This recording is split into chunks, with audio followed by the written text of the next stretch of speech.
Hi guys, it's Layla. Welcome back to the channel. And today I'm going to talk about one of the other things that I get so many questions about, like literally whether it's Snapchat, Instagram, my emails, under videos. So I thought we'd dissect it right now, right here. And it's just basically how to get longer, thicker, curlier tresses quickly, like real quick, like right now. So I am going to actually give you something that a lot of people on YouTube don't give you, which is facts. Okay, like F-A-C-T-S, facts. Not alternative facts, not somewhat facts, but the actual credible facts. So the first thing that I thought we could jump right into is growth rate, because I feel like that's the one thing that everyone already has an idea about or see it as a bit of an elusive thing, and it's pretty simple, broken down. So your growth rate is genetically predetermined. Everything else I'm going to discuss in this video is genetically predetermined. However, just because something is genetically predetermined doesn't mean like that's the be all and end all and you know you should pack up and go home. So on average, most people grow about half an inch a month on average. And that is not everybody's average, of course. That is some people's average, because your genetics determines how quickly your hair grows. Okay, the rate at which your hair grows. However, there are a numerous amount of things that will or that does affect how quickly your hair actually grows. Okay, so if you think of your genetically predetermined rate as an overarching factor that affects everything, so it's like a cap right at the top, and everything in between that, so from the ground up to the overarching growth rate, is up to you. It's completely dependent on what you do, what you're doing, what's happening to your body, what's happening to your mind. Growth is also affected by psychological factors, not just physical factors as well. So for example, your diet affects how quickly your hair's growing, or how much your hair is growing, full stop. As you may know, your hair and your nails are literally like the last thing that your body cares about. Okay, number one, your hair's dead. Your nails are like somewhat important, but you know, your body just doesn't care for them. So once it takes all the nutrients that it needs from the food that you put into your body, whatever's left over goes to your hair and nails. So if you're eating junk, you're eating crap, your body is hardly getting anything from the food you're taking into your body for itself, then your hair and your nails aren't going to get much, right? So that affects your growth rate. Some medications affect your growth rate. They might slow things down. You know, your body's doing and going through different things. Different chemicals are being produced. Some chemicals are being shut down. Like, so many chemical things are happening within your body when you are on certain types of medication that it affects your growth rate. And then, you know, the psychological factors. So as you know, stress can actually cause your hair to fall out, and it can also cause stagnation in your growth process. So that's one thing. And then deficiencies is a huge thing. Deficiencies, just like stress, can actually cause your hair to fall out and shed, like excessively, and it can also stunt your growth. So that's where I come with the miracle solution that everybody seems to like obsess about, which is hair growth vitamins. Now I'll give you the 411 on hair growth vitamins. Hair growth vitamins still do not act above and beyond your genetically predetermined growth rate. So that growth rate that sits right up here, you know, and everything else is in between.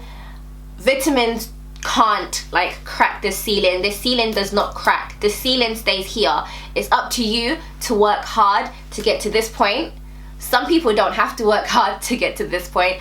Some people can eat junk their whole life and their hair will just thrive and grow and flourish, and that's just how they are. For the rest of us, you know, God is like, I just need you to work a little bit harder to have what you want in life and what you deserve in life, you know.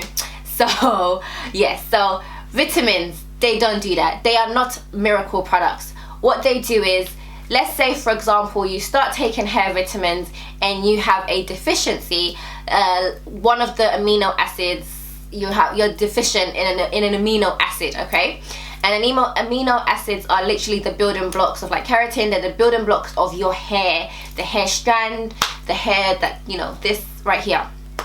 So if you have a deficiency in that and you start taking hair vitamins, eventually your body starts to pick up on this and things start to fall back, you know, into where they're supposed to be. Your hair starts to grow, and from that you will see a difference from the rate at which your hair was growing due to your deficiency, and then the rate at which your hair is growing now that your body's kind of back on track, okay? So then your hair begins to, like, you see that growth and you get excited. And this is the same reason why some people will take hair vitamins for months and don't see anything, because they might not necessarily be deficient in anything.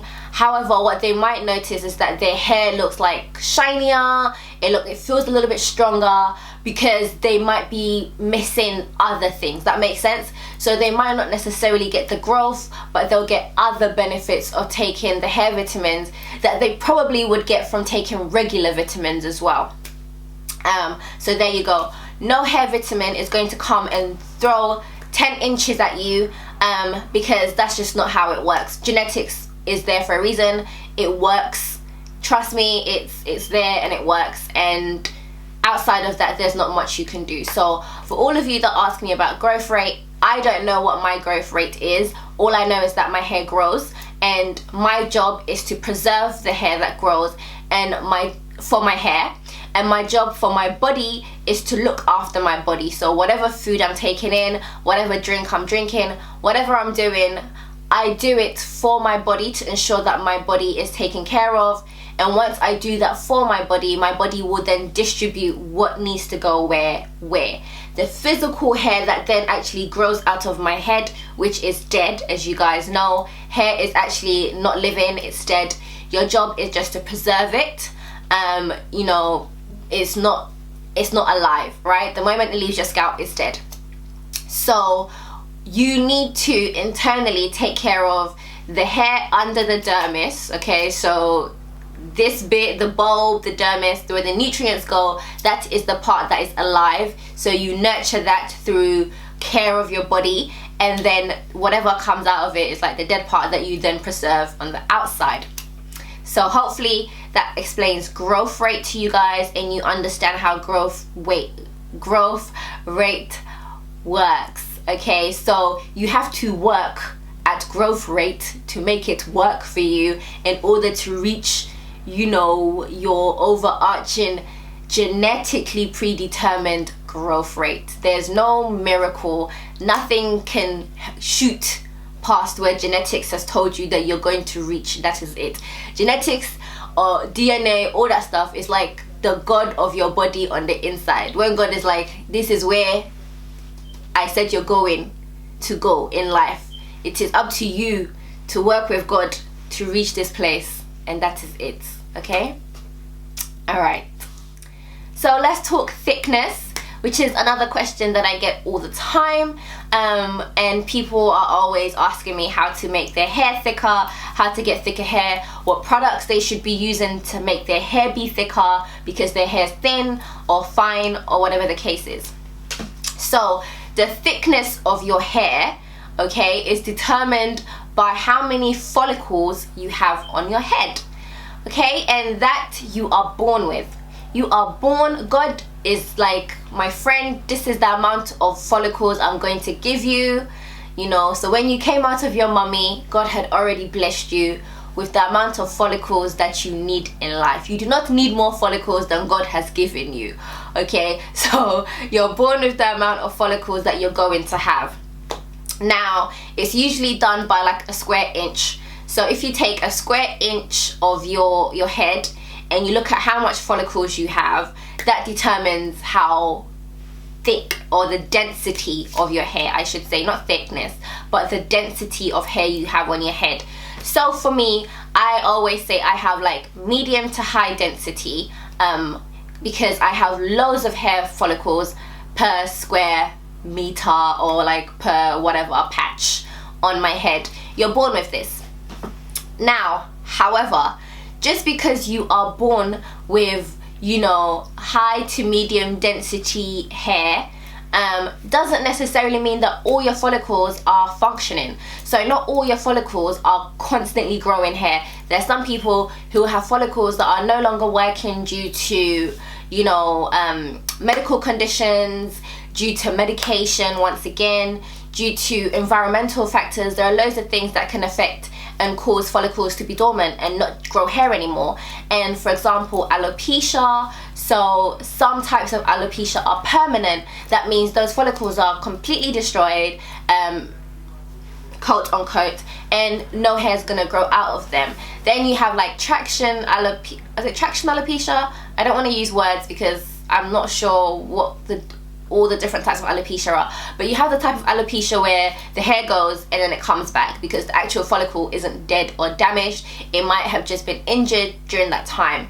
So for example, when I would get bald, I get bald patches when I'm stressed. I've showed it to you guys in the past. It's nothing, it's an ongoing thing. I had a bald patch last year, which is growing back. They grow back, and that's because the actual follicle isn't damaged. However, it becomes injured due to like stress and things of that nature. So that tells you how, you know, density necessarily works. So for me, I have a small head, as you can see. My head is like a bean, and then I have a lot of follicles. So my hair appears really thick. However, if I had a bigger head and the same amount of follicles, or high amount of follicles, then my hair would be even thicker, and vice versa. So some people might have a big head, but then they still have a small amount of follicles, so their hair will appear less dense than some people. And that takes me on to hair texture, as in the texture of the actual strands of hair on your head. There are 3 types of hair textures. There is medium, there is fine, and there's coarse. Okay, and that applies to all hair types. So whether you have straight 1A hair all the way to 4C hair, texture is the same across board. So Indian women, for example, usually have coarse hair because coarseness is not necessarily synonymous with kinks, which I feel like in the black community for a long time, you know, a lot of people, if they had like really kinky hair and they went to buy relaxers, they will buy the one that says coarse because they think coarse means like kinky, but it doesn't actually mean that. It refers to the diameter of the actual hair strands, and the thicker the hair is, or thick hair, is classed as coarse because they are harder to chemically change, and of course the appearance of them is thicker than the rest of other hair types. So there's fine, which I have personally found, looking at a cross section of people that have tighter coiled hair that I know, they tend to have fine hair, so more delicate strands, than people that have like a more looser or defined curl type. This is not across board, it's not for everybody, but this is an observation that I've seen for some people. So just because your hair is kinky or kinkier or tighter does not actually mean that you have coarse hair. So you do need to be much more careful when you handle your hair as well. And then there's medium strands as well. So for me, I have medium to fine strands with a bit of coarseness. So my really loose sections are actually my coarse hairs. Those hairs are thicker than, they are literally like rope. They are thick, they are coarse. That affects the way your hair looks as well. So if you have, so for example, back to me again, I have we've established that I have high density hair, and then I have a combination of medium predominantly, some coarse, and very few fine hairs. So those two combined, my hair just appears thicker. My hair looks even thicker because my strands are thick and I have loads of them on my head. Some people might have fine hair but really high density, so even though the actual strands are super fine, they have so much hair that their hair is still thick. Okay, so all of those things affect it. And once again, when it comes to products that you can use, you cannot create more follicles than you were given. Once again, God has said, this is what I'm giving you, this is what you have, so you can't create more than that. However, there are products that can help give the illusion of thicker hair. So a lot of volumizing shampoos, volumizing conditioners, what they do is they actually temporarily expand the hair shaft to give it the appearance of being thicker in diameter than it actually is, which overall gives you the look of thicker hair, and so on and so forth. But there's nothing you can actually do to create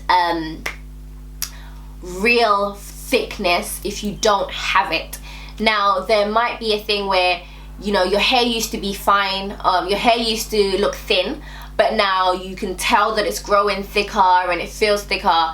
It is not thicker than what God has already given you. However, it's probably thicker than what you had before because your hair was either damaged previously, it had gone through a lot of trauma. All these things actually change how your hair looks. So picking up, looking after your hair, changing your diet, different things that you're doing internally and externally can actually fool you into thinking that your hair is now thicker because it was thin. It might be, but it's not more than you can have or more than genetics has predetermined for you. So I hope that makes sense. For example, people that use castor oil and then start to see a difference, all it is that the castor oil is actually starting to nourish the strands that are coming out. They're much healthier and they are now at their full and optimum capacity. So I hope this video helps you guys, and really it's all about understanding what your optimal growth is completely, and this will actually help you to make better decisions when it comes to your hair care, when it comes to looking after you as a person, and where you can then actually start to see your results, compare it and see where your growth is coming from and all that good stuff. Once again, I hope this long chatty video was helpful, and yeah, I just wanted you guys to know, because I'm not on YouTube trying to tell you that, you know, I can make you grow hair quickly, I can make you do this quickly, I can make you do that quickly, because I cannot make myself do anything quickly. My hair does what it's going to do because this is what God has allowed me to have, and you know, everything has its limitations, but I don't want to call it limitations, I want to call it a ceiling. So you have something to work towards, and when you understand that, then you have more vim to, you know, fight and work towards what you can have. So I hope you guys find this video helpful. Definitely give it a thumbs up, and if you have any knowledge that you want to share with your brothers and sisters watching this video, please be sure to do that. I can't remember if I said give it a thumbs up. If I did, give it a thumbs up, and share this video with your friends and family who need to have a little bit more basis for their hair care journeys. I always find that, you know, in everything, when you have a greater understanding of something, you are more enabled to move forward and exceed and do better in whatever area that is in your life. Knowledge is power. When you understand what you can and can't do, you are able to move and work within those boundaries much better than you would have. So I'll catch you guys in my next video. Mwah. Bye.